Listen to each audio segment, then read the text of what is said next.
गेल्या काही दिवसांपासून राष्ट्रवादी काँग्रेस पक्षाच्या राष्ट्रीय कार्यकारिणीच्या पत्राच्या संदर्भात फारच चर्चा माध्यमांमध्ये आहे, परंतु आता पुन्हा एकदा नव्याने माहिती मिळते की राष्ट्रीय कार्यकारिणीत पुन्हा एकदा बदल होतील। या संदर्भातली अधिकची काय माहिती? या संदर्भामध्ये पक्षाचे वरिष्ठ नेते आपल्याला माहिती देतील आणि त्या संदर्भामध्ये आत्ता आमच्याकडून वारंवार त्या विषयावर चर्चा करून ते विषय वाढवायचे नाही आहेत। निश्चितपणे सकारात्मक अशा पद्धतीचं माहिती आपल्याकडे पोहोचेल।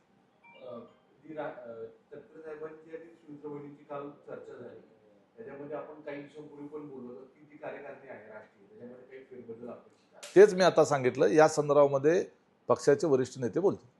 दुसरीकडे विलीनीकरणाच्या संदर्भात काल जे दावे केले जात होते या आधी आता शशिकांत शिंदेनी सुद्धा याच्यावर पडदा पाडलेला आहे, तुमच्याकडनं काय याच्यावर? मुळात हा मुद्दा नव्हताच। तो वारंवार अजितदादांच्या ॲक्सिडेंट नंतर जाणीवपूर्वक त्या विषयाची चर्चा बाहेर आणली गेली। आपल्याला आठवत असेल की अजितदादांचा तिसरा दिवस झाल्यानंतर त्याच ठिकाणी मी सुरुवातीला बोललो होतो की अजितदादांनी विलीनीकरणाच्या संदर्भामध्ये त्यांच्या कुठल्याही विश्वासू कार्यकर्त्याजवळ कधी खात्रीलायक असं कधी काही बोललेले नव्हते। परंतु आता आमची पण काही मर्यादित माहिती असू शकते, परंतु तुतारीच्या नेत्यांना इतकी घाई झाली होती की प्रत्येक नेता अजितदादा कसे विलीनीकरणाबद्दल त्या ठिकाणी चर्चा करत होते, कसं कसं काय काय ठरलं होतं, म्हणजे तुतारीच्या लोकांना सत्तेमध्ये येण्याच्या करताची घाई किती झाली होती हे त्यांच्या त्यावेळेच्या आतुरतेतून आपल्याला सगळ्यांच्या लक्षात येत होतं। आणि त्याच्यामध्ये सन्माननीय रोहित पवार देखील होते।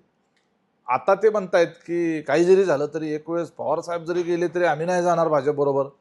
हा जो त्यांचा स्टँड आलेला आहे तो कशातून आलेला आहे हा संशोधनाचा विषय अगदी स्पष्ट आहे।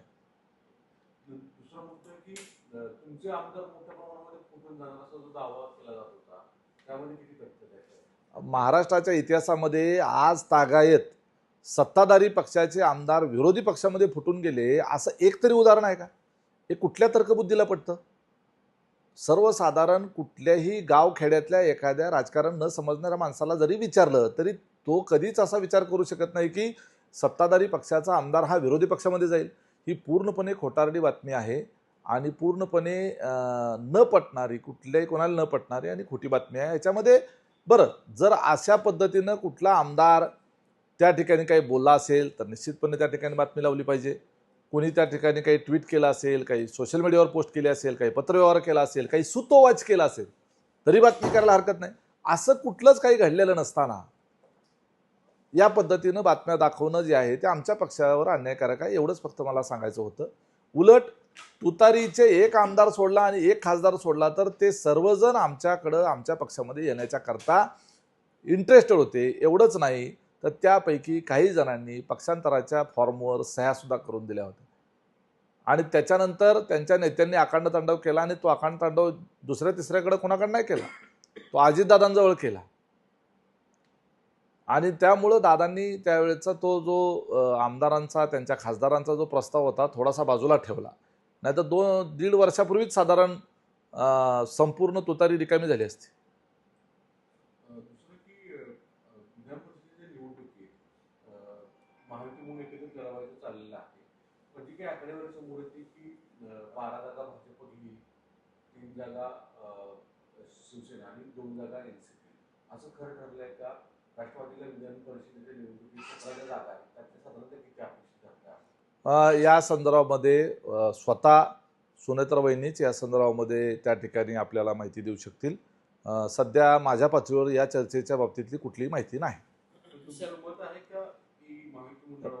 महायुती म्हणून लढवल्यानंतर त्या ठिकाणी सगळ्यांनाच ते सोयीचं जाईल आणि सगळ्याच्या सगळ्या जागा महायुतीच्या व्यवस्थितपणे निवडून येतील।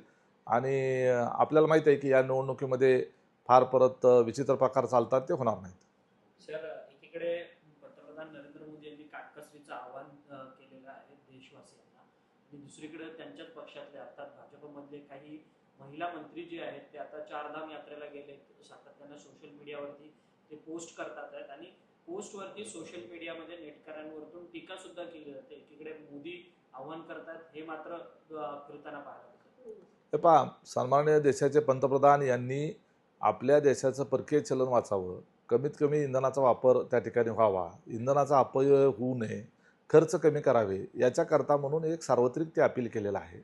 बऱ्याच जणांचे काही पूर्वनियोजित कार्यक्रम असतात, बऱ्याच जणांच्या ट्रिप्स ठरलेल्या असतात, परदेशातली तिकीटं काढली गेलेली असतात, कुटुंबासोबतचं काहीतरी नियोजन ठरलेलं असतं. याचा अर्थ तुमचं दैनंदिन जीवन जे आहे याच्यामध्ये अगदीच तुम्ही आमूलाग्र बदल करून थेटपणे तुम्ही एक प्रकार संन्यस्त आयुष्य जगा असा त्याचा अर्थ घेणं चुकीचं आहे. आपण निश्चितपणे काटकसरीचं धोरण अवलंबलं पाहिजे, याच्याबद्दल काही दुमत नाही. सर मंत्री संजय शिरसाट आहेत शिवसेनेचे, ते म्हणतात की राष्ट्रवादीमध्ये सध्या काही आळबेल नाहीये, काही व्यवस्थित दिसत नाहीये, त्यांचे अनेक आमदार आमच्या संपर्कात आहेत असं देखील ते म्हणतात. मित्रपक्षाकडनं अशा पद्धतीची वक्तव्य येतात. संजय शिरसाट यांच्या म्हणण्याच्या संदर्भानं किती गांभीर्याने घ्यायचं, ते किती संपर्कात असतात लोकांच्या हे मला माहीत नाही. परंतु आनंद परांजपे हे लोकसभेला पराभूत झालेले होते. त्याच्यानंतर ठाणे जिल्ह्यामध्ये एकनाथ शिंदे साहेबांच्या समोरच्या भविष्यकाळातल्या त्यांच्या कुटुंबातल्या श्रीकांत शिंदे यांच्यासमोर उमेदवार कुठला आपल्याला पुढं तगडा एखादा येऊ नये याच्याकरता म्हणून त्यांनी काही आनंद परांजपे ठाण्यातलेच आहेत, पूर्वी शिवसेनेकेच आहेत, त्यांचा जो काही प्रवेश झाला त्याच्या संदर्भानं ते काही बोलत असतील, परंतु त्याच्यामध्ये काही तथ्य नाही. आणि आमच्या तिन्ही पक्षामध्ये एकत्रितरित्या अलिखित असा करार आहे आणि त्यामध्ये एकमेकाचे कार्यकर्ते फोडायचे नाहीत असा आमचा अलिखित करार आहे. नाहीतर आमच्याकडे अनेक वर्षापासून त्या ठिकाणी सत्ता राहिलेली आहे, अनेक ठिकाणी आमचेही संबंध आहेत. एकमेकाचे आपण जर फोडाफोडी करत बसलो, कारण प्रत्येक ठिकाणी काही वेळेला असं असतं की एखाद्या राष्ट्रवादीचा कार्यकर्ता जो असतो आणि त्याच मतदारसंघामध्ये शिवसेनेचा कार्यकर्ता असतो, त्याला जर स्कोप नसेल तर तो कदाचित आमच्या पक्षाकडे पण येऊ शकतो, पण आम्ही असं करत नाही. परंतु आमदार संपर्कात आहेत ही म्हणजे तुमच्या पक्षावरती अविश्वासता दाखवण्यासारखं आहे. आमच्या पक्षामध्ये ज्या काही बातम्या सध्या पेरल्या जात आहेत त्याच्या संदर्भानं त्यांना तसं वाटत असेल. आमदार हे वेगवेगळ्या मंत्र्यांना भेटायला जात असतात त्यांच्या कामाच्या निमित्तानं भेटायला गेलेले आमदार म्हणजे काही लगेचच त्याचा मनामध्ये वेगळा विचार आहे असं समजायचं कारण नाही. आणि आता तसेही आमचे आमदार आता सत्तेतच आहेत ना, कशाला ते असा वेगळा निर्णय घेतील आणि त्यांच्या मतदारसंघातल्या पुढची परिस्थिती काय राहील, असं काही होत नसतं.